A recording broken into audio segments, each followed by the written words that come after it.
The light beneath the forest. The forest was wrong that evening.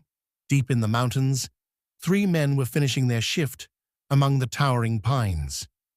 Jack led the crew, quiet, hardened by decades of labor. Tom was younger, always joking to keep the fear away. Will was older, and ever since dusk, he had spoken only in half-whispers. They had been cutting timber for hours when Will finally shut off his chainsaw.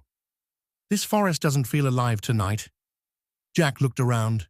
The trees stood motionless. No birds, no insects. Even the wind had abandoned them. Tom forced a laugh. "You're just tired." Will shook his head. "No. Listen." They did. Nothing. Jack checked his watch. 10 more minutes, then we pack up. That was when the sound arrived. A deep vibration rolled through the air, low and heavy, as if the sky itself were groaning. Tom glanced upward. "What the hell is that?" Above the treetops, a cold, blue-white glow ignited. It wasn't lightning, it didn't flicker. It descended slowly, silently, and the fog beneath it began to spiral, pulled inward by something unseen. Will crossed himself. "This isn't human." From the light emerged a massive shape. No windows, no wings, just a smooth, dark surface that swallowed the forest's reflection. It didn't move like a machine. It hovered, as if reality itself were bending to hold it. Jack stepped backward. "Run." They didn't make it 3 steps. Thin, luminous lines erupted from the ground, coiling around their legs like pale serpents. Tom screamed as his feet left the soil. Jack felt his body grow weightless, hollow. Will's voice faded into the fog. They weren't lifted. They were extracted. Inside, there were no walls, only pulsing light, an endless depth. Jack tried to breathe. He couldn't tell if he still had lungs. Time unraveled. Then they appeared. Tall, impossibly thin figures glided toward them. Their skin was smooth and grey. Their eyes were black, vast, and empty. They did not walk. They slid through space. Jack felt pressure inside his skull. A voice formed directly in his thoughts. "We are not interested in your bodies. We collect memory." Images tore through his mind.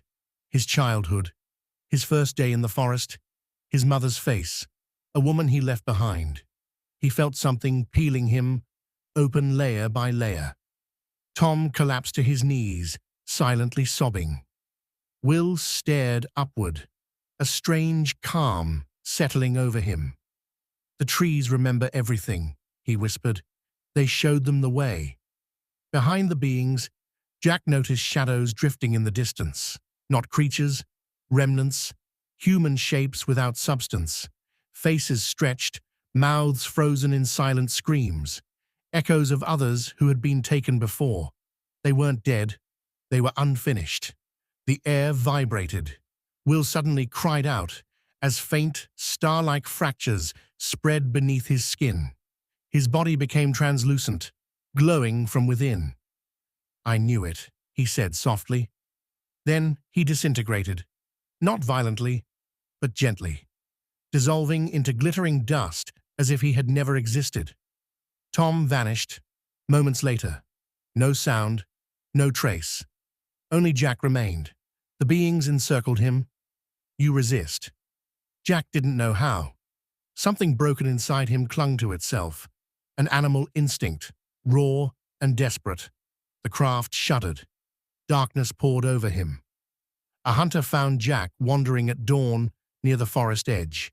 Barefoot, fingernails bloody, his eyes dull and grey. He couldn't remember Tom. He couldn't remember Will. He couldn't remember the night. He only knew that the trees sometimes whispered to him. He never returned to logging. At night, he wakes to soft blue light bleeding through his curtains. Shadows crawl across his walls. Sometimes he hears voices speaking in a language that hurts to understand. And when storms approach and the world grows unnaturally quiet, Jack feels it again. They didn't take all of him. Something is still inside, watching, waiting.